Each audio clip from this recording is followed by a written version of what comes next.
believe it? Yes, number is that talks. recording? Yeah. Okay, we're recording. So what I'm going to do is conduct a number talk with you all around the naked number problems. I'm going to choose a 3, 5 right now, but then we can have a conversation after that. So we're going to pretend like you're the kids, and we're going to probably say some things that only kids would say, right? But for the purpose of how do we conduct this, what's the purpose, and everything else. So I'm going to start off with good morning, boys and girls. Today we're going to do number talks. Remember, in number talks, we don't raise our hands, right? If you have an idea, if you think you know what the answer is, you give me a thumbs up. Right? If you're thinking, you can just put your fist like this. I'm thinking, I'm using my metacognition. I'm thinking about the problem. But if I have an answer, I put my thumb up. If I have two different ways of coming with the answer, then I can put 2 fingers up, or even 3. So that's the way we're going to talk. So we're not raising our hands, we're not yelling out the answer, we're just going to do this. I'm going to start off with a problem. And if somebody explains their answer and you think, that's the same way that I did it, we're going to use the me too signal. Me too. If somebody says something that's not the way you did it, not me, or I disagree, not me. Here we go.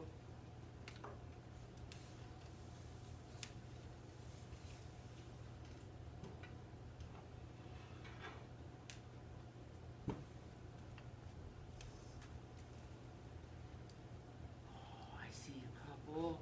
I'm just looking for one more person to help us. Thank you. So who now, I want you to raise your hands, who can tell me what they think the answer might be? To think the answer might be. What do you think the answer might be? 10. 10. Oh, we got some agreeing. We got someone here that doesn't agree. What do you think the answer might be? 9. 9. Awesome. Do we have some people that agree with that? We have some that disagree. Let's figure out what the right answer is, but really, let's figure out how did you come up with that answer and see which one. Who wants to justify one of these answers? Who can share their ideas?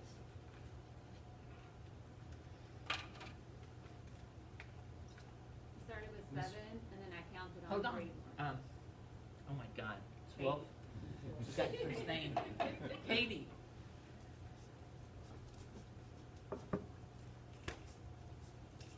Go ahead, I'm sorry. I started with 7, and then I counted on 3 more. So you 8, started 9, with 7.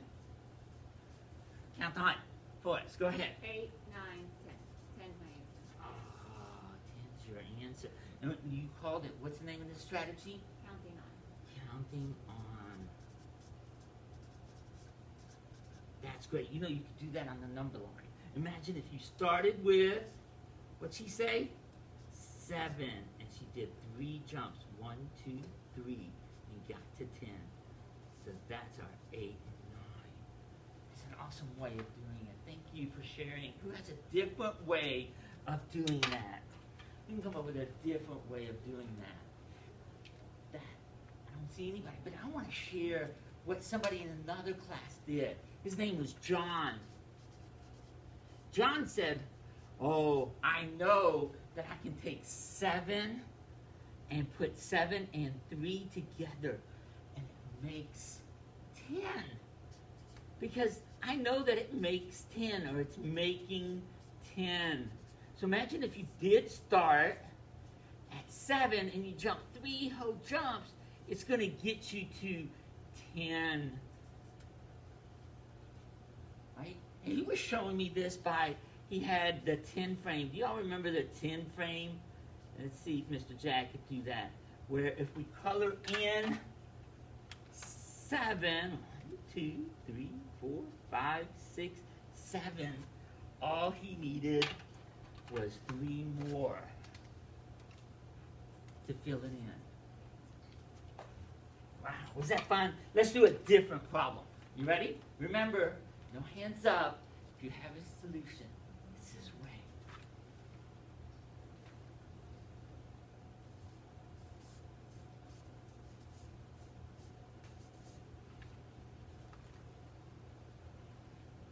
Ooh, I see a couple.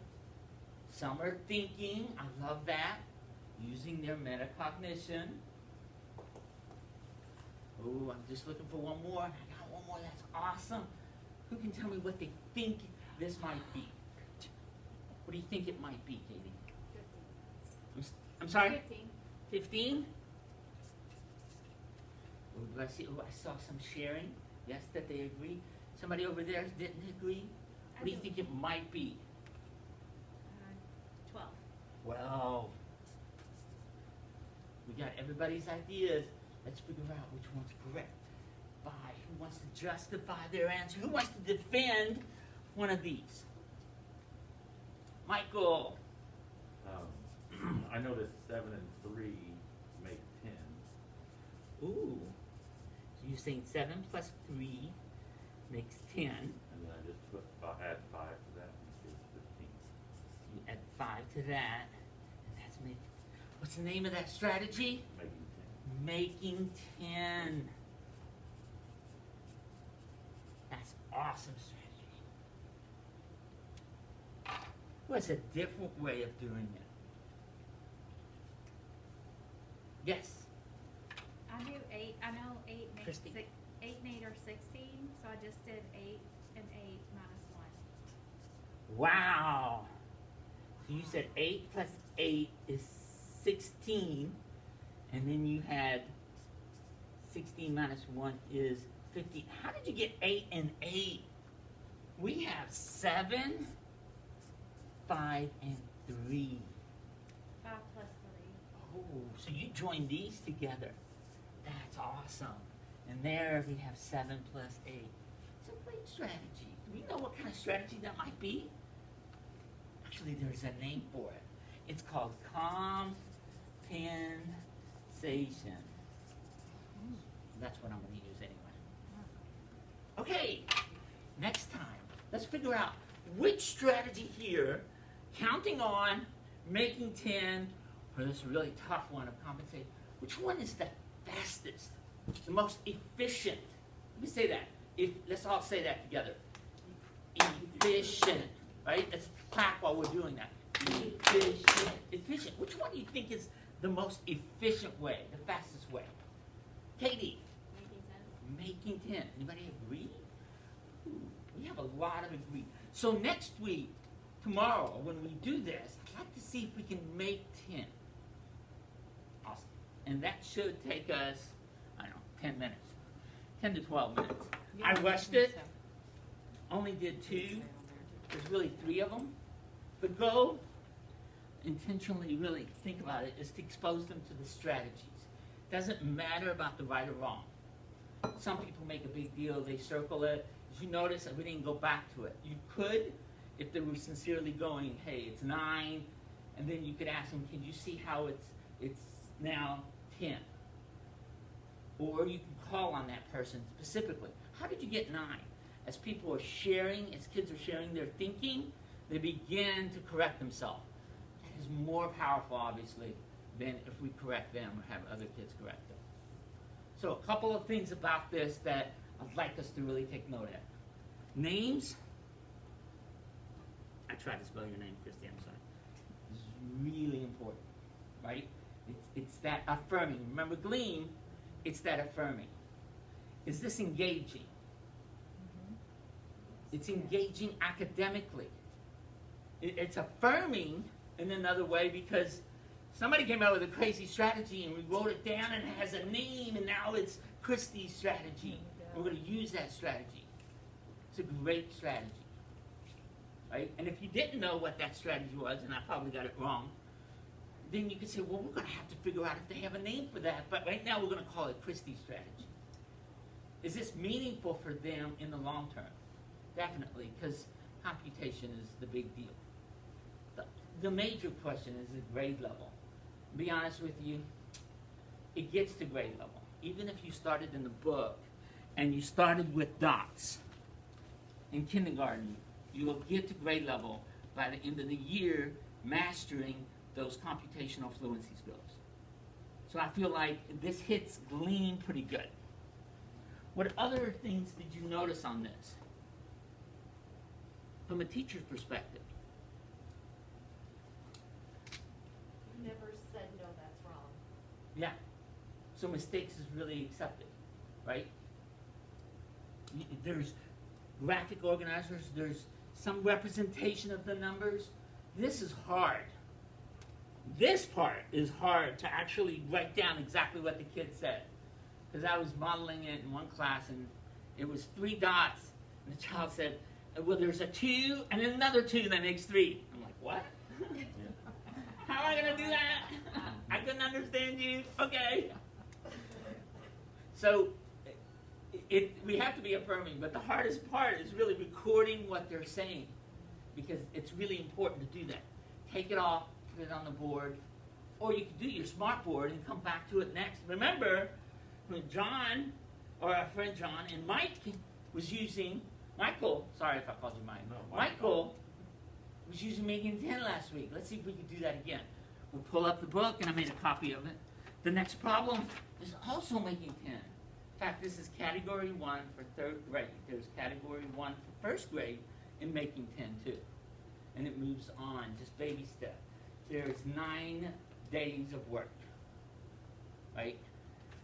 Is it important to go back and correct the incorrect, make sure they understand what happened, how to get to the 10 or the, That's or a just- great question. A lot of people ask that. So we got to think about what is the real purpose. If they constantly do that, yes, we want to do this for 8 to 12 minutes. We really want, just let them get a sense of it. Some kids mature over time. If this is like the day 15 and they're still, they're missing it, then maybe we would correct them. Maybe we would say, can you see how that works? Or maybe next time we definitely would call on them, right? But kids mature. It takes a little bit of time. They may have said, oh, I get it now. I can see that it's 10. I can see that it's 10. Then I don't need to correct it.